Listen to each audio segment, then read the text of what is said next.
What is up, fantasy football fanatics? What is up, IDP Army? What is up, best ball homies, dynasty friends? It's your man Jordan Reigns at 50 Shades of Drunk. Today I have a special guest and a new endeavor and something fun. Maybe you remember we used to do the Underdogs show quite a bit, and then we just started covering best ball sort of in a more abstract form. But now I found a brother, all right? The Best Ball Bros, all right? We are taking it to the next level. This is my man from Twitter, Alejandro Bonilla. What's up, brother? How you doing? I'm doing great, my man. How you doing? I am beyond excited to be here with you. Been talking to you on the Twitter sphere for a couple months probably. I know in the AI craze you kind of popped up, or I kind of noticed you a little bit more. I'm sure you've probably been lurking for a minute. Um, but just start talking about best ball, and just how there's more than one way to skin a cat in best ball, and you can skin one cat or you can skin a handful of cats. So was a good time. But tell us a little bit about yourself, how you kind of like slid your way into the fantasy community industry, how long you've been playing, who's your team.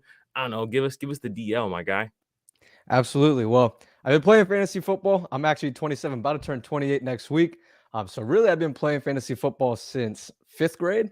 I've just loved the game. I love sports, man. I'm a diehard sports fan. NBA, NFL, MLB. I'm about it all. So really started in fifth grade. I've been following ever since then. I can never forget. I was playing in a league where we did even punt yards and kick return yards. So Devin Hester was my man. He used to kill it for me every time. Ultimate cheat code there. My real life team is the Minnesota Vikings, so shout out to the Vikings.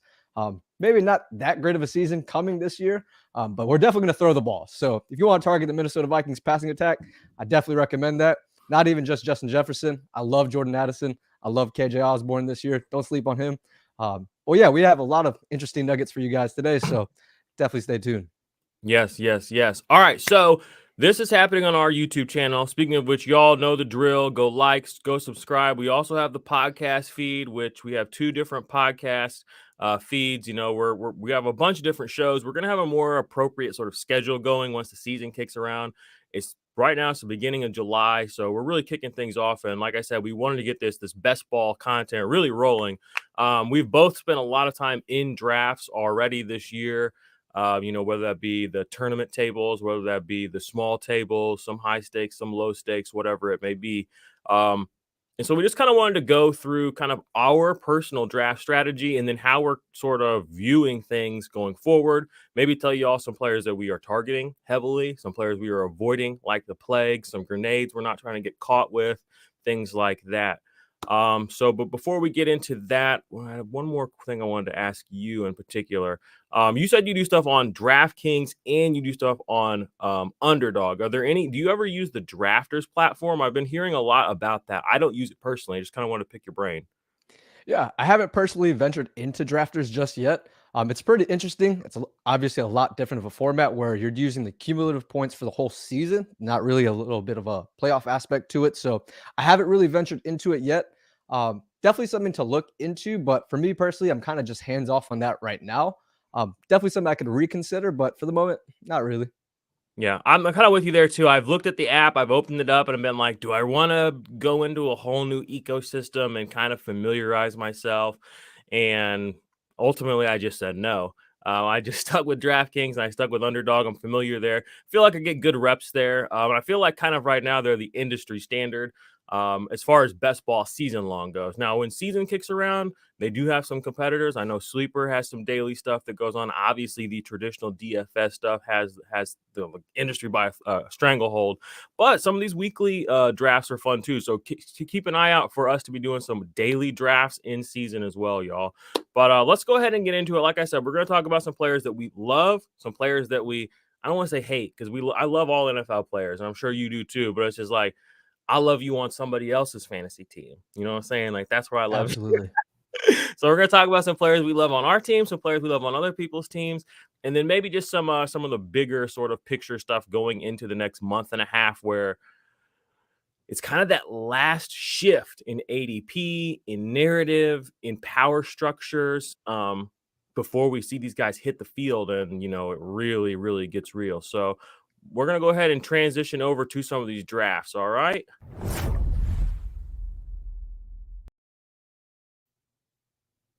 So to start us off, we're going to go ahead and actually hop into a draft that I'm in right now.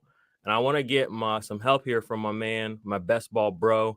Let me see if it'll share this tab with us. Add to stream. There we go. I'm going to try to change the layout a little bit. Oh, that's a good looking layout. Okay. So if you are watching along on YouTube, you will be able to see this. If you're listening on the podcast, still love you. Recommend checking out the YouTube. But I'm in the 18th round right now of a Dalmatian draft on Underdog. That's a $101 buy-in, 3 entry max. So my strategy for this draft was I insulated my team a little bit more than I traditionally do. I went 3 quarterbacks and I went 2 tight ends, which I'm kind of a weirdo, and I've been pushing 1 tight end a lot. But I went 2 here. Not going to get a third, even though I'm insulating this team. I feel like 2 is insulated. But so far, the structure of my team, and I want your comments on this. I have 3 quarterbacks, 5 running backs, 7 wide receivers, and then 2 tight ends for this Dalmatian draft. What are your thoughts on that sort of structure? And in this last pick, are you thinking wide receiver? That's kind of where my default mindset goes, but I want to know what you think, my guy. And I want you to look at my team a little bit too. Let me see. Yeah, I can already tell you I like it. Something that we're going to cover a little bit later on, but I love Deshaun Watson. And of course, you already got him stacked up with Amari Cooper. I see Brock Purdy also stacked up with my man, Brandon Ayuk. So that's very nice to see. Now, the one thing is we don't have Tua stacked, although we do have Raheem Mostert in there. Yeah. Now, I am curious to see where we got Tua. Tua, I got him at 905. There he is. So let me see. I do personally like if we're going to go 3 quarterbacks. And I also saw that your running backs are pretty strong. So I do like the 3-5-8-2. Sometimes I'll even venture into a 3-5-7-3, just kind of depending on the tight end outlook. But I do see you having Njoku as well. So you got the nice double stack for Mr. Watson. So and like Donovan Peoples-Jones. You know, we talked about this. That's why we're bros. Absolutely. Absolutely. Actually, I didn't see DPJ before, so that's actually even better to see. So this team's already looking like a winner. Already looking like a winner to me because, as we'll cover later on, I love the Browns. So if we could just exit out the draft board. If we can just not fumble this last pick, that's why I waited till I had you on here, okay? So these are the guys in my queue. I had Baker, but I've got 3 quarterbacks, so I'm not thinking that right now. Yeah, Baker's Zach Moss is kind of my, like, secret weapon. Like, if something terrible happens if anything, even not even terrible, just if, something regular happens to a running back, for the Colts, this could be big for Zach Moss. We know he can catch passes. He's not great at it. We know he can run the ball. He's not great at it. Reality is you don't have to be great in the NFL to be great at fantasy. You know what I'm saying? If the team pushes you out there a lot. So I had Zach Moss. And then my last guy in my queue is Corey Davis. I really like getting these late round Jets receivers, Davis or Hardman. But I want to know, what do you think? You're my guy here. I need your help. What do I do? Yeah. Can you go back to your wide receivers? Yeah, absolutely. Here, I'll scroll. It's perfect that you start Mecole Hardman because you kind of do need a little bit of a bring back for that Cleveland game in Week 17. I know it's supposed to be a little bit of a crappy weather game just because it's Cleveland and New York Jets. But nonetheless, that game's still going to be pretty decent. I feel like everyone kind of overblows the weather. Yeah. So Mecole Hardman for me definitely would be essentially at the top of the queue. What you could also look into doing just kind of depends on your taste here. Maybe even like a Chosen Anderson, maybe even a Braxton Berrios for the Dolphins, just so that way you could stack up them with Tua. I know it's not the sexiest of picks, but nonetheless, It is a pass catcher. I kind of would stay away from Durham Smythe. Plus, you have Njoku. I like Njoku, so I think it'll be fun. I believe I also saw Cole Kmet. Yep, he's down. So he had a really good year last year, especially from a touchdown perspective. Because the year before he had 0 touchdowns, and then of course came in last year, I believe, with 7 touchdowns. So I do think Justin Fields will definitely utilize him. I'm a little cautious of Robert Tonyan because I do think that they're going to kind of spread it out between the 2 of them. But I also see room for a lot of 2 tight end sets. So I think they both have a role, more so Kmet, of course. I do really feel like Hardman's the move. You have great receivers, but in terms of like spike weeks, like how easy is it for Hardman with the amount of speed that he has to go easily 4 catches, 99 yards, maybe even 2 touchdowns. So I feel like that upside's definitely there. The same thing with Corey Davis, of course. I just feel like because Hardman just got signed this past offseason, they're a little bit more married to him. I know there's been a little bit of rumors in terms of Corey Davis maybe getting cut as a cap casualty. I actually have been sprinkling a little bit of Corey Davis because I don't want to be completely zero. Aaron Yeah. Rodgers is a fantastic quarterback, so I have no issues with his ability to get his playmakers the ball. But I do like Hardman. I'm not gonna lie to you. All right. I think I'm going to go Hardman. I'm kind of leaning in with you. It's easy to forget. 2 years ago, 83 targets, for a last pick in your draft. I know it wasn't last year, but he still commanded those targets when Tyreek Hill was on the team, y'all. You know what I mean? And this is Patrick Mahomes. Like, he doesn't throw the ball to people he doesn't think are going to catch it. So in my mind, last year he kind of went down a little bit in production, but I think that's just because the whole team dynamic really shifted. So I like where your head's at, where, again, it's the spike week narrative in my head. I'm like, I don't need Mecole Hardman to even get 600 yards this year. All I need him to do is show up in my lineup 1 or 2 weeks of the season when nobody else has him with, a 50-yard catch from, just a 50-yard opening play that's a touchdown, boom, and then 2-3 other catches around the game, maybe a goal line sweep, and you can end up with an easy 2-touchdown game from Hardman for totally free. You know what I mean? So I think I'm going to go with you here. And it's funny because Corey Davis, it's almost the same narrative, but it's almost even like he has a little more juice, because I feel like if anything happens to Garrett Wilson, he's the de facto guy that's just going to get hammered with targets. Lazard, whatever, Cobb, whatever, that'll probably work for the first quarter until they realize it's not working. And then it's going to be like they pour it on him. So I like both these guys. I think that they're in the perfect divisions to end up in shootouts. They're the perfect kind of low-key hidden players that no one's really looking at right now. So I'm going to go Hardman here. I'm actually interested to see what my rostership percentage difference is, because at the end of my drafts, I've been taking a lot of these last three guys. It's these three. But I'm going to go with you here. We're going to close out my first Dalmatian with Mecole Hardman. Screw the haters. We don't care. Okay. He'll get the punt returns. He'll get the kick returns. I think you don't get the yards, but I think you get the touchdowns in underdog if they do get a punt return touchdown too. So you can get a sneaky 6 points in there, maybe once or twice a season out of Mecole Hardman as well. So, all right. Thank you for that. Now I have a full Dalmatian team. This is the winner, baby. We're going all the way. All right, so we'll go ahead and back out now. We're going to talk about some other things with y'all. We're going to talk about some players that we love, players we don't love, etc.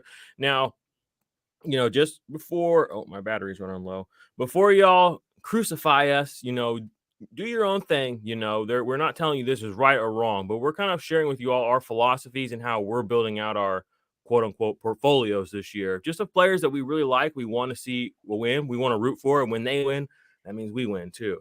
So there are some players that I'm more heavily invested in. You are the same. And that's another reason we kind of clicked, is because there's this thing that happens in best ball world that I've noticed where it's like, instead of people just like actually drafting to like win a league, like with the players, it seems like everybody's trying to get all the players that they can in 150 drafts. They're just trying to create as many opportunities or many outs. So in my head, personally, the way I look at it is, okay, like you're going to end up with a team that's in last place and a team that may be in first place. But if you draft a little bit more like you and I kind of are, where you go in, you kind of build your own pots up over and over and over, there's a world where it's like, instead of just winning first place, you know what I mean? Because you draft like I do with conviction, you might be first, second, third, eighth, and ninth, you know what I mean? Because your teams are built similarly, you know what I mean? And you have those other little different pieces. So talk to me a little bit about how you kind of arrived there, because I've told people on this channel before about how I got there. They know like the times that I have, drafted with my chest, that's when it's worked out the best, you know what I mean? And this whole like, well, 1 foot in, 1 foot out thing, I mean, you get the rewards like that too. It's like, here, have a reward. Oh, we'll take a reward. So talk to me about how you ended up here, and then we'll just go ahead and talk about some players that we love, and I'll go ahead and get that pulled up on the back end here.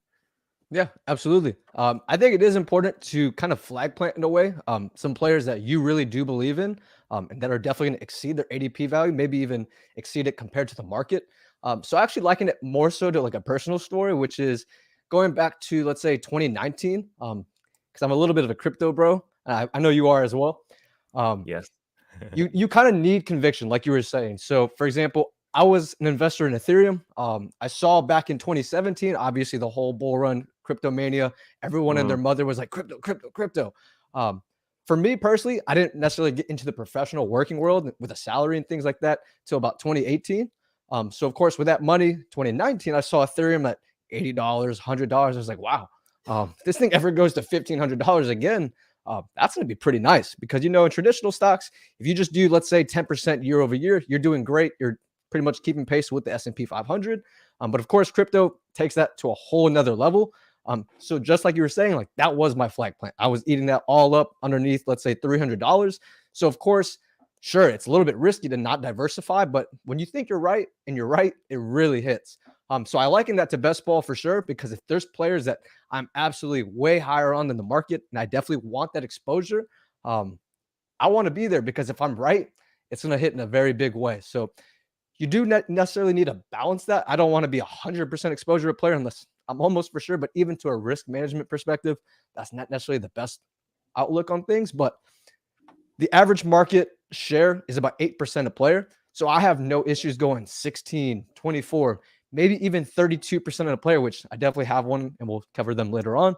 I have no issues with that because you really need to believe that you're right. If you're not drafting like you're right, like you said, you're kind of drafting not to lose, but I'm trying to win this thing. I need a couple $1 million in my bank account. So I'm going to draft like I need that $1 million. Amen to that. And it's like you said, you're drafting not to lose. And it's like you kind of cut some of your upside out. You know what I mean? It's like if you were like last year, and again, my story is kind of like yours, where last year when it really hit home for me, because 2 years ago I was in on a lot of my guys, but I was still very much like kind of aware of the fantasy industry sort of takes and stuff, because best ball was pretty new, so it was like this is the right way to do things. But I made mental notes, put little pins and things like I don't like this, I don't like that, whatever. And I felt vindicated after 2 years ago. So last year, one thing that I did was in the mid rounds. I mean, last year and 2 years ago, our running back dead zone was if you drafted there, you were an idiot. You didn't know anything about football. Well, this guy right here, I mean, I drafted Josh Jacobs and Devin Singletary in the RB dead zone in every single draft. What does that mean? That means I ended up with like 46% exposure to just Josh Jacobs and like 54% exposure to Devin Singletary. Well, guess what? One of those worked out really, really, really, really, really well. And like most of those teams went forward. Now, if I would have just drafted a sprinkling of different running backs in that area, you know what I mean? Like, how does that help me? Because I catch some, yeah, but you don't really catch lightning in a bottle. It was an accident. You weren't even really convicted about that. You could have auto drafted it. So that's where the human element of this game is kind of lost, I think, right now, because a lot of people want to just get their 8 to 10% shares, which are, have been deemed appropriate for you to do. And then you get validated and you get, made on the internet, and then everybody's really happy for you. And then you make $15 on, 80 hours spent drafting this year. That's not for me. You know what I'm saying? I'd rather make 0 or make a shit ton. You know what I mean? I'm not trying to make like some $5, $10 up. So let's go ahead and talk about some players we are convicted on. We kind of touched on the Browns. So we got my man Donovan Peoples-Jones here. 3 players we love.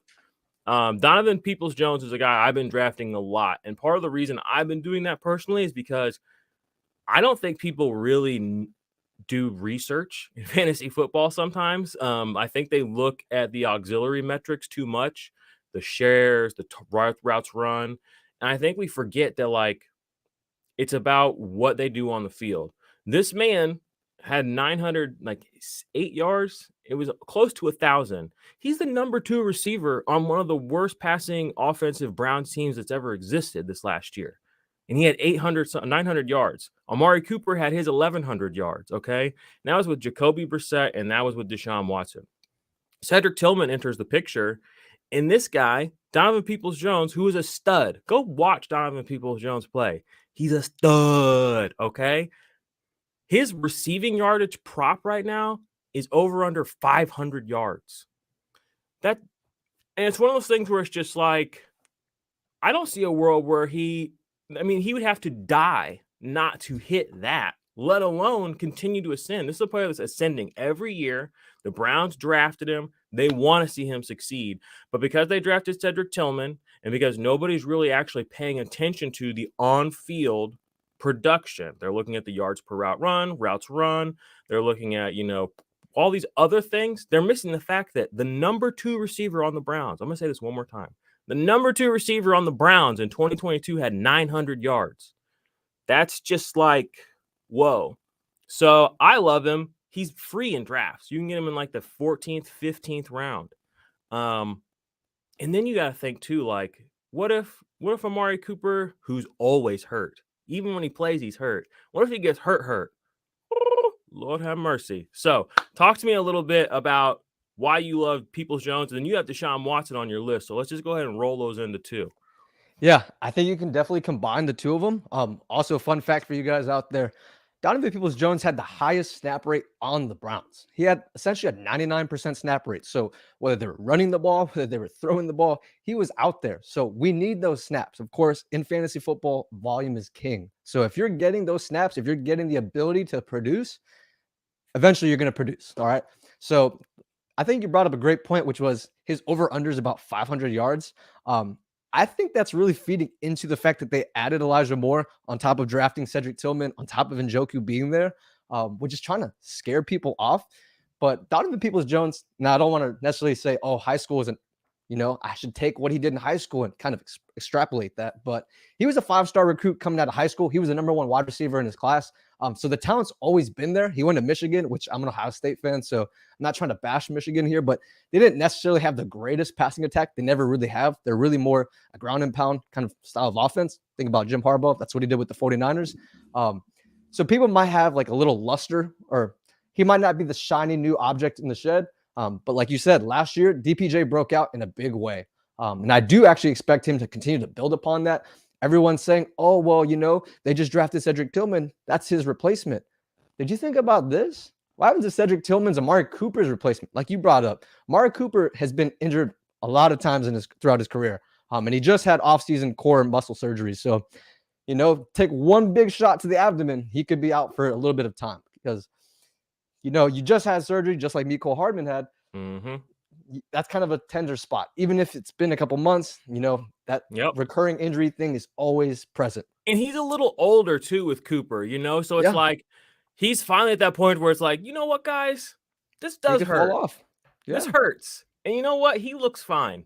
Send him out there. You know what I mean? Like you get to that point where it's like, I want to extend my career. Amari Cooper's probably like, I want to play 4 or 5 more years. That means I'm not going to play the next 3 or 4 quarters. You know what I mean? And you get to a point in your career where you're probably able to make those kinds of decisions. It's maturity. You know what I mean? So again, where it's like Amari Cooper does play through injury, he might be getting to a point to where he's going to start saying, you know what? I'm not going to go back out there. Guess who is going to be out there on those snaps? This guy and Elijah Moore. Well, we don't know what the hell up with Elijah Moore. So again, it's just like there's very few scenarios that you can really play out where Donovan Peoples-Jones is not really good. Sorry, I didn't want to interject you there, but I just wanted to kind of compound on what you're saying with Cooper, where it's just like there's like one path where it's not good, and there's like 50 paths where it's like, So. Absolutely. I'm actually trying to go check my exposure right now because I can honestly tell you guys, Donovan Peoples-Jones is he's my 7th most drafted player on Underdog with a 23% draft rate, so almost 3 times the market. Now, granted, I've done a lot of drafts on Underdog, so people might be like, oh, that's not the flag plant you think it is. I've drafted 485 teams on Underdog. So having 23% share and a lot of money invested in them, that's pretty good. So I'm definitely right there with you. Now, to your point, someone that was on my list, and of course, the two are hand in hand because we're both fans of DPJ, Deshaun Watson. I mean, guys, what are we doing here? He's going as QB8, QB9, even sometimes falls into like the 9th, 10th round or 9th round, really. Going after Tua, going after sometimes Daniel Jones. Dude, what are we doing here? Deshaun Watson was a top 5 fantasy quarterback for years. He is an upper echelon talent. I know. And I understand, guys. He had a lot of off-field drama. We're not drafting for off the field drama. We're drafting for their production on the field. So whether you like Deshaun Watson or not, you cannot deny his talent. You cannot deny his production. He's been there in the past with top 5 quarterback seasons. Honestly, I project him to have another top 5 quarterback season. And if not top 5, I think it'll be number 6. I was watching the ETR or one of the ETR podcasts with Pat Thorman, who does a great job of covering pace in the NFL. And he's got the Browns as being one of those higher pace teams. So that's going to be a lot more opportunities to 1, run offensive plays, but then 2, throw the ball.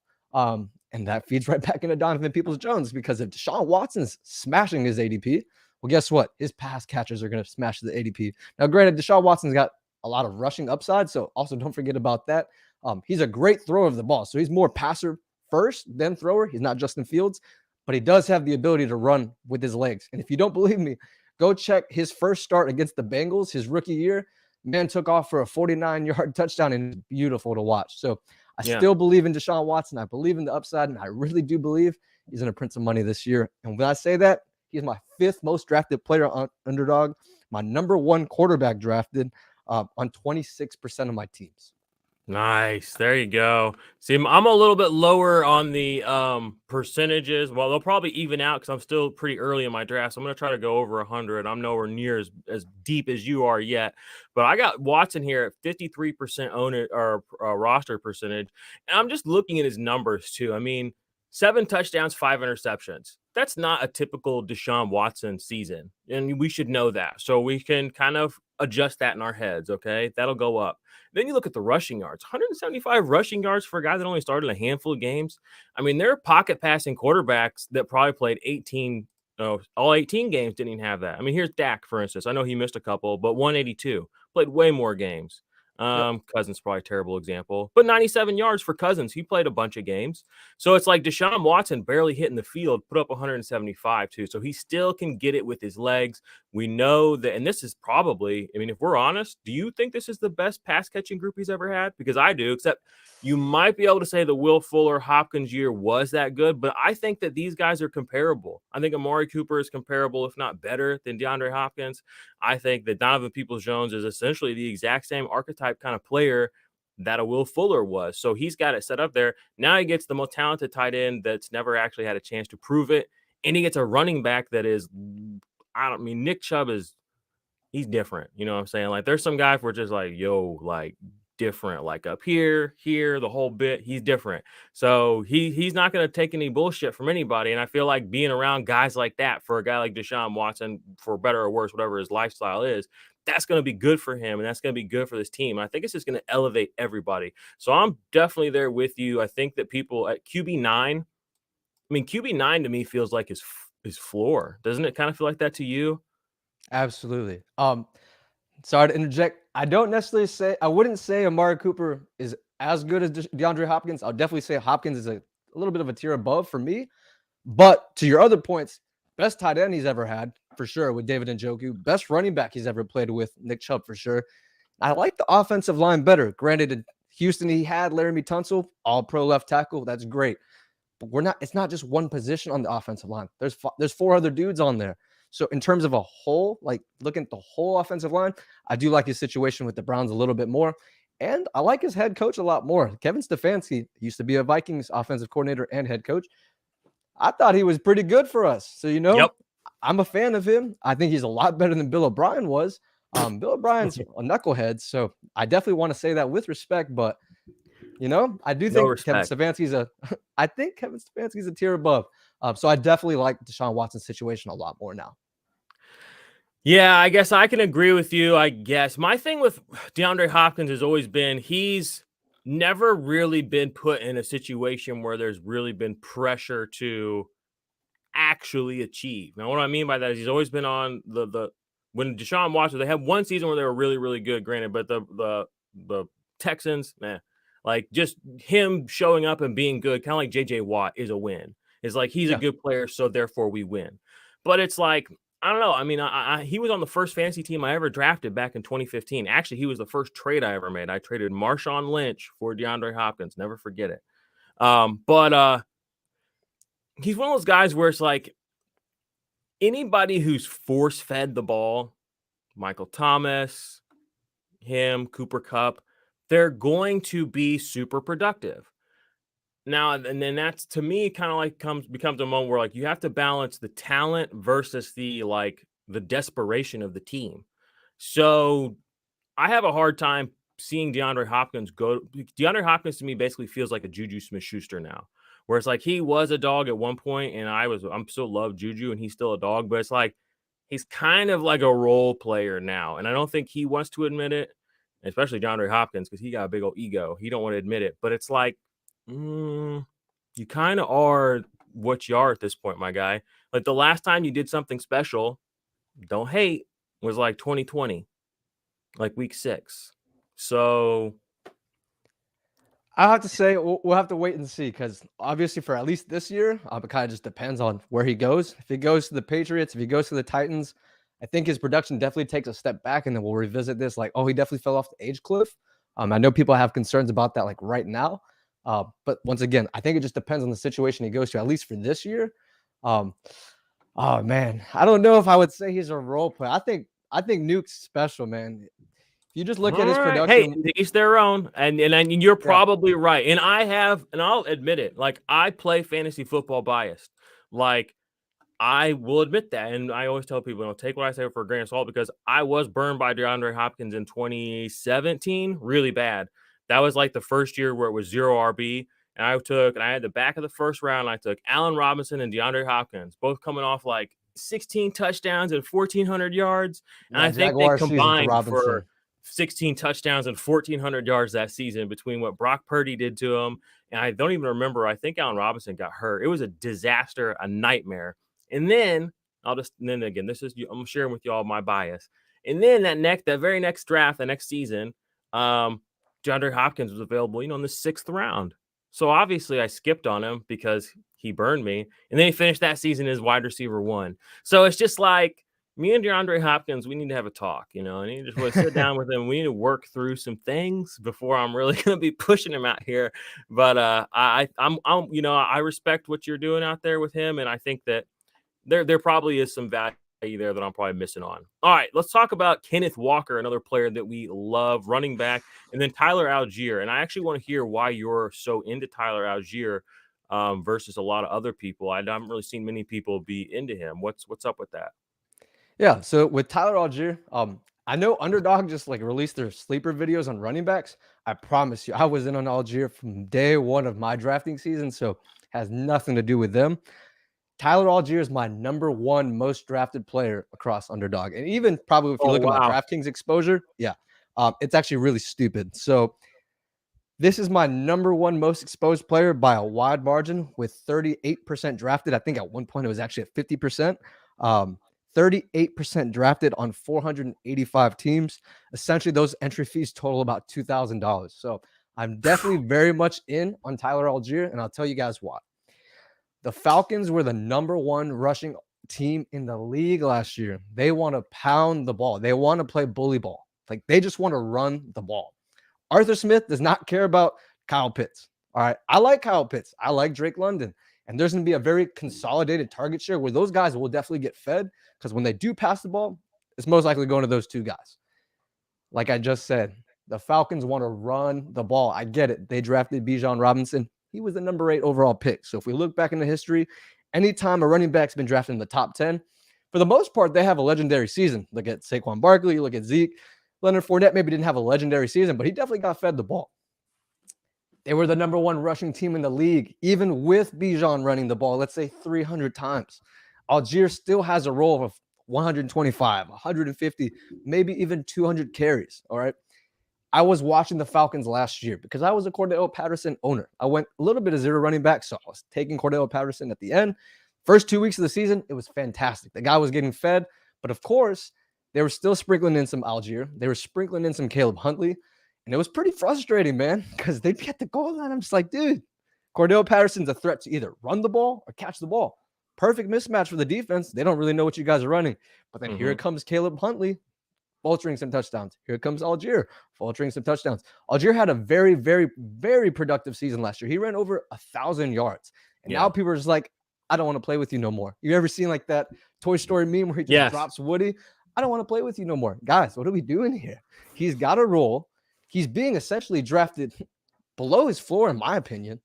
And on top of that, if anything happens to Bijan Robinson, anything, a little sprained ankle, misses a week or 2, you have an RB1, RB2 for that week or 2. So I just think the upside with Algier, and remember, the running back position is one of the most volatile in terms of injuries because you're getting into car crashes essentially every time you touch the ball. I'm in on Algier in a big way. I think he has a role on this offense, and I think he's going to surprise a lot of you people that are sleeping on him. All right. I love that, and it's definitely gut shot me because I don't think I have any Tyler Algier. So I need to get in on that. Let's go ahead and slide down here and see where he's being drafted right now, unless you know off the top of your head. So we're into the running back 40s. He's Still being don't see him. drafted. He's being drafted, I believe, behind Tank Bigsby, a little bit ahead of Donovan Peoples-Jones. Let me see who else is in his range, on at least on an underdog perspective. Okay, I think I might have passed Below him, maybe. KJ Osborne, around KJ Osborne, to be honest, around Roshan Johnson, which, that's a three-headed backfield. So I like the fact that I have the clear backup versus someone that's in a three-man rotation. Here he People are is. going to be a little concerned about, let's say, Cordell Patterson. But even Arthur Smith has kind of said we're going to use him a little bit more versatile this year, where we're going to have him a little bit at running back, but then we're also going to sprinkle in more of the wide receiver stuff. Because if you guys don't remember, Cordell Patterson started off as a wide receiver in the league. He got drafted to my Minnesota Vikings. All right. We didn't know how to use him. And that was probably the most disheartening part for me, seeing him at that first year with the Falcons. Arthur Smith figured out how to use this guy. They used him all over the field, and that's exactly how he needs to be used. He's one of the best kick returners of all time. He's got the most kick return touchdowns in league history. So just give him the ball, and he'll figure it out.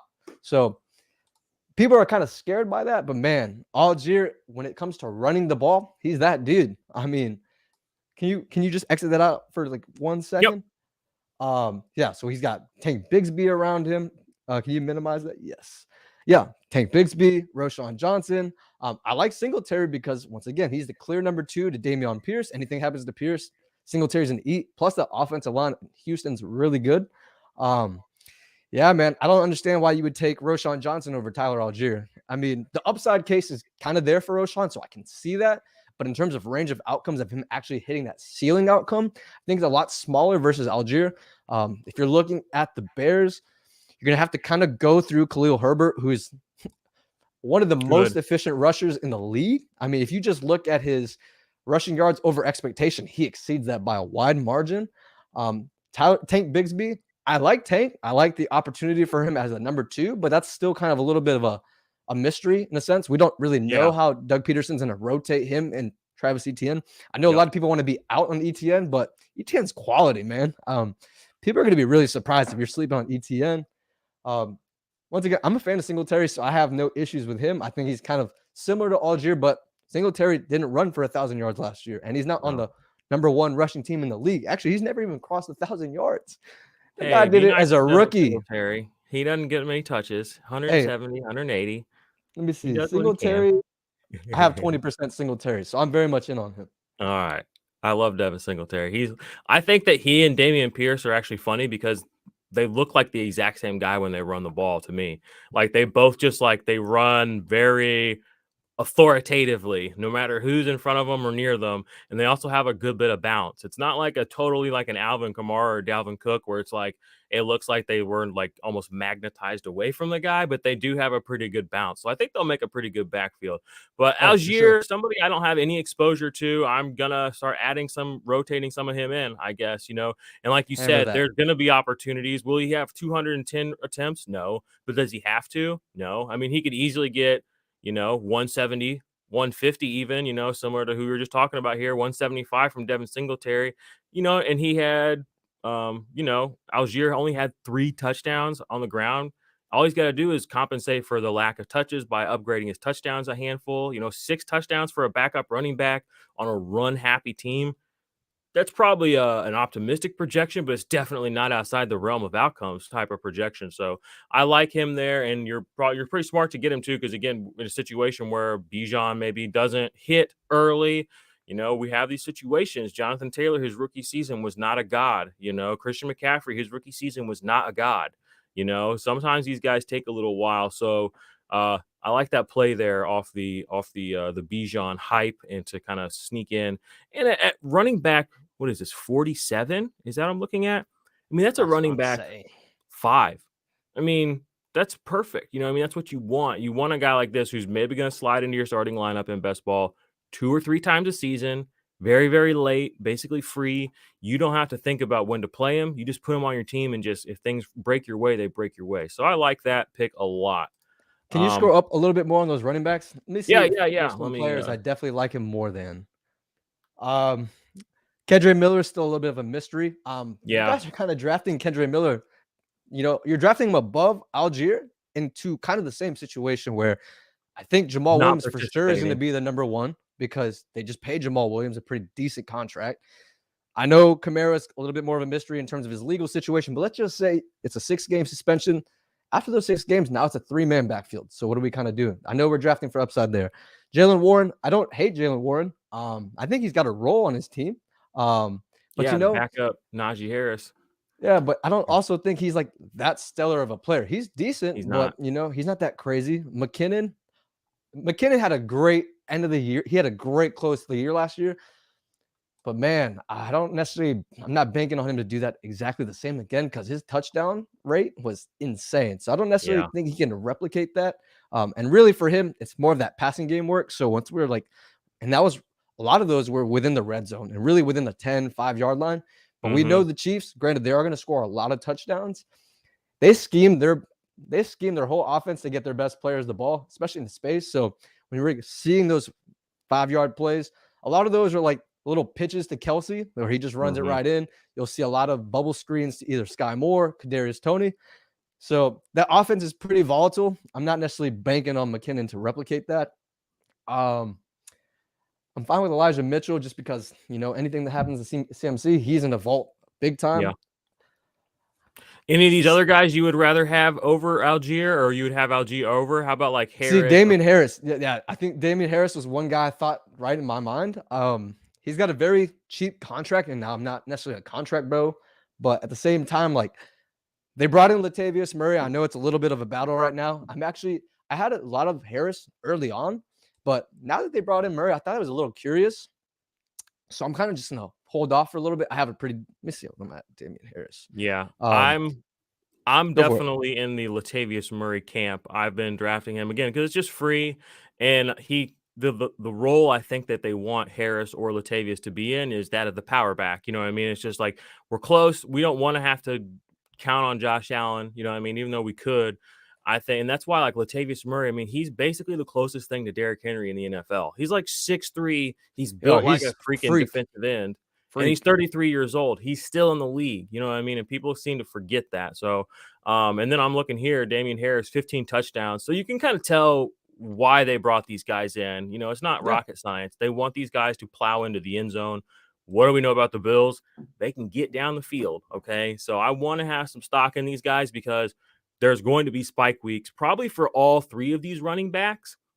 The funny thing to me is they're probably, if I had to guess, I'd say they all hit like 3 or 4 spike weeks. So why, if I know that that's going to happen, would I take the most expensive guy who's going to have the same number of spike weeks, maybe off a different kind of production, the kind that fantasy people like, passes? That's great and wonderful, but it doesn't really mean anything if the spike weeks are the same as somebody who catches 0 passes and gets 3 goal line carries a game, you know what I mean? Or 2 goal line carries a game. Those are going to be very, very, very valuable on a team that's, going to be in a lot of high scoring games, it feels like. So, yeah, I like all of those guys. I think Latavius at the very end maybe a good pick, but sliding back to Algier, my final notes on him are I guess I'm going to have to just start drafting him some.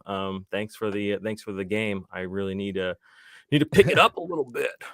No worries. And I'm at 7% Harris. So like I said, I was in on him early on. But now it's kind of cooled off just because at the cost where he's at right now, I feel like I can get the same production out of Algier a little bit later. Yeah, fair enough. How do you feel? And then we have Tyler Conklin. So originally we were going to do the show. We were going to do like 3 players we like, 3 players we don't like. Then we're going to talk about more stuff. But we're already 45 minutes in, and we're kind of just now finishing up on our guys that we sort of love.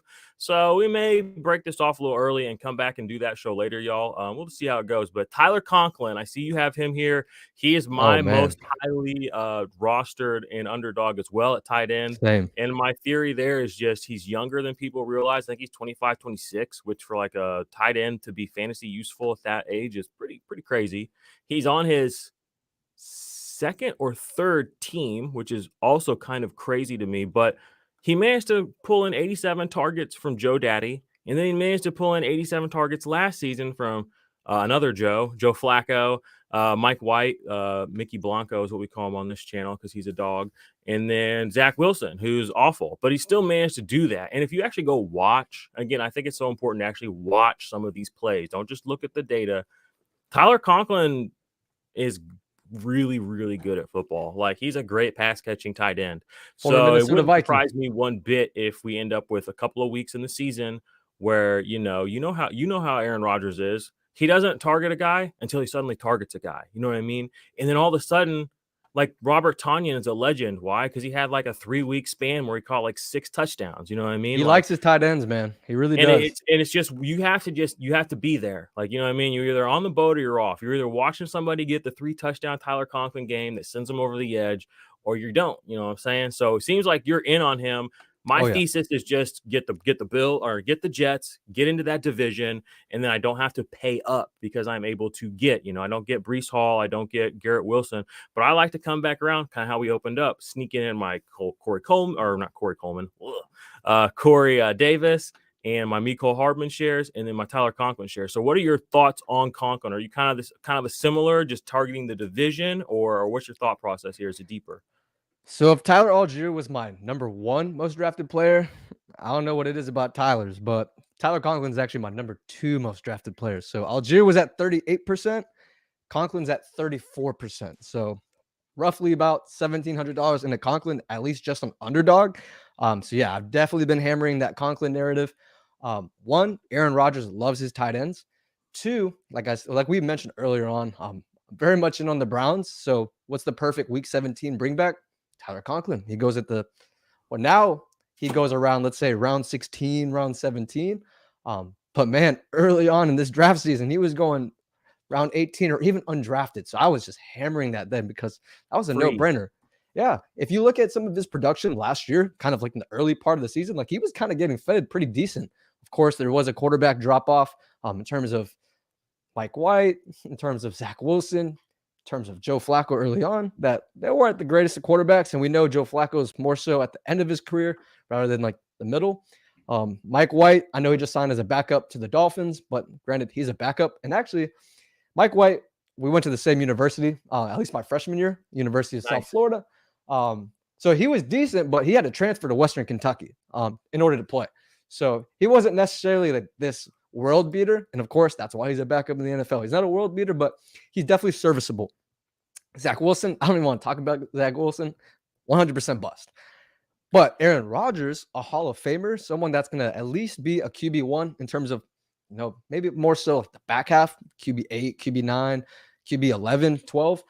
That's definitely in his range of outcomes. And of course, he just had an MVP season, not last year, but the year before, with a better, I feel like, core group in terms of the Jets with, Garrett Wilson, who I'm an Ohio State guy, man. So I think Garrett Wilson's going to break out. People are going to be a little bit surprised, but not really, because he's being drafted a little bit closer to his ceiling, more than his median projection. Corey Davis was the number 5 overall pick when he came out. They gave him a big contract for a reason. I know we kind of covered it a little earlier where he may be a cap casualty, but in terms of run blocking, in terms of staying on the field, he'll get those snaps, man. He's a great run blocker, which is not necessarily the most desirable thing from a wide receiver, but it earns him snaps. Mecole Hardman, like we covered earlier, he can catch a ball and take it 75 yards to the house at any moment. Randall Cobb is definitely the fit. I feel like he's the number 5 option, definitely way past his prime. But nonetheless, he'll catch some balls. But I feel like all those weapons on the outside are definitely freed up for Conklin. Yeah. And that's the thing is, like, I like it because there's an unknown factor. Like, it's like people know that Garrett Wilson's it, right? So they're diving into the first round. They're hitting it. But then the gap between him and then Aaron Rodgers and everyone else is like 7-8 rounds, Oh man, camera went out. Oh, you're all good. I can keep ripping here, and let me see. But I'll just keep going, and maybe you can pull it back in or whatever. But if you just look here on the screen, y'all, here, I'll pull this out. We'll pull my man Alejandro back in just a second, y'all. But if you look on the screen, if you are, the targets were kind of crazy for, especially for his first week, with the Jets. I mean, he pulled in 7 targets week 1. I mean, that's not nothing. 9 the next week, 8 the next week, 5 the week after that. So he was very, very busy getting very consistent targets. I mean, that's like, what does that average out to? 7 targets a game for the first handful of games. I mean, that's bigger than the TJ Hawkinson and Andrews were getting this year. They were averaging right around 6.5. Fell off a little bit, but we know there was more than a little bit of turmoil going on here on this team. So that's definitely going to be part of it. But then he pops back up with a 10-point week and a 2-touchdown week. Those are the kind of weeks that I think we're going to see maybe more than just one of now that we have added Aaron Rodgers to the mix. So I really like him, and I'm really glad that Alejandro brought him up. And he's also very, very high on him because I am too. You're getting a guy who's a back end, tight end one problem, potentially. And in the league that I'm in right now, we have our scoring set up a little bit kind of wonky, I would say. But, he's right up there with some of the better guys. You know what I mean? He's only a couple points behind Njoku from this last year. Dawson Knox, who people wanted to hate on, still had 48 receptions last year. Managed to bring that all the way through for 517 yards. So you're looking at a guy who's going to put up basically 500 yards on, sort of his floor area. And I think we could get 700-800 yards potentially, depending on how these shootouts and everything goes. They could go like that. So I'm going to go ahead and let me see if I can holler at my guy here. I'm actually going to run a short video for y'all. Actually, no, I'm not. I'm just going to put on some background music for a sec. Don't go anywhere, everybody. We're still here. We're still living. All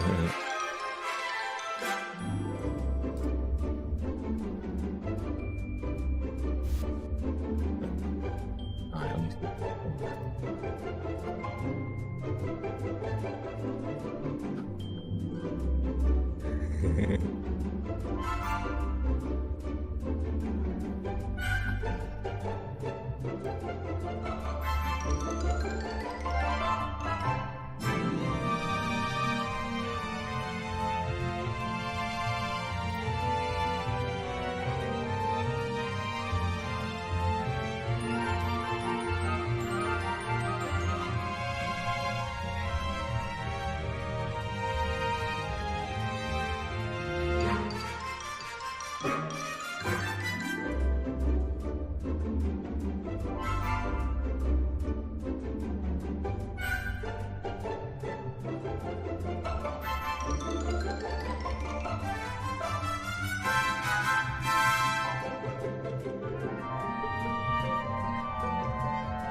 Hey. All right. Hopefully you all enjoyed that little intro or a little intermission there. I'm going to try to bring my man Alejandro back up. Sorry for the technical difficulties, y'all, but you know how it is. This is real life, There's no production team here. This isn't the Pat McAfee show, okay? There's not a whole studio, okay? We're just guys. So let's see here. Oh, that's kind of odd. Camera still DOA. Yeah, the camera's a little overheated just because we were cooking it up before. So, it couldn't hang in the kitchen, man. You know what? It's all good. You actually look better this way anyway. So, no, I'm just kidding. Do you have any final thoughts? I guess we'll go ahead and shut it down now. I wanted to give you space to comment finally kind of on Conklin. You're talking about the bring back there on week 17. You want to just dive a little bit more into maybe why you liked Conklin there? Are you trying to stack Conklin and maybe Njoku on some teams? Like, do you have like a specific sort of tight end tandem that you love to go for? It sounds like you like Conklin a lot. Or is he just kind of like that guy where it's like you've got your tight end a little earlier and it's like, all right, I need number 2. And it's always kind of like, oh, it's Conklin. That's my guy. Yeah. So I'm going to be dropping a video just in regards to like a recap of BBM3 for me last year. But I know we talked about this yesterday. For me in BBM3, and this is actually going to expand to Best Ball Mania in general. The average advance rate is about 16.67%, just because, 2 out of 12, you can only be one person. So you'll have a 17% chance roughly to advance. If you're really good, you have, let's say, about a 21% advance rate. Last year I had close to 28%. It was like 27.66%. And what really helped me out in terms of achieving that was actually going with a 2.583. I don't know why, but that really worked for me. And granted, I was hitting on some tight ends like Njoku last year, Evan Ingram last year, Freiermuth was hitting for me as well. So I was reviewing all of my performances and I was like, wow, 3 tight ends were definitely killing it for me. And they really helped me in terms of advance rate, especially when you don't have Kelce. And last year I did not have as much exposure to Kelce as I do this year. But even with Kelce, kind of just depending on whoever the secondary tight end is, I typically hammer out 3 tight ends just because it's such a volatile position. Really, you just need a touchdown for that tight end to kind of break into, like, let's say the top 8 tight ends. And especially as we get into, let's say, week 15, week 16, week 17, in terms of the playoffs, I want as many shots at getting a pretty decent tight end production as I possibly can, especially if, let's say, Kelce is not having that kind of great week. But of course, let's say he does get you to week 16. I want to have multiple bullets in the chamber so that way I'm still hitting no matter what.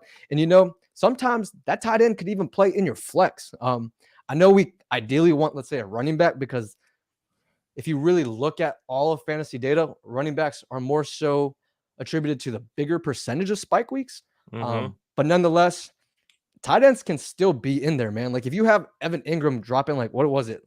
Like week 14 last year, he dropped like almost 39 points. Yeah. It was like 10, 12 catches, 150 yards, 2 touchdowns.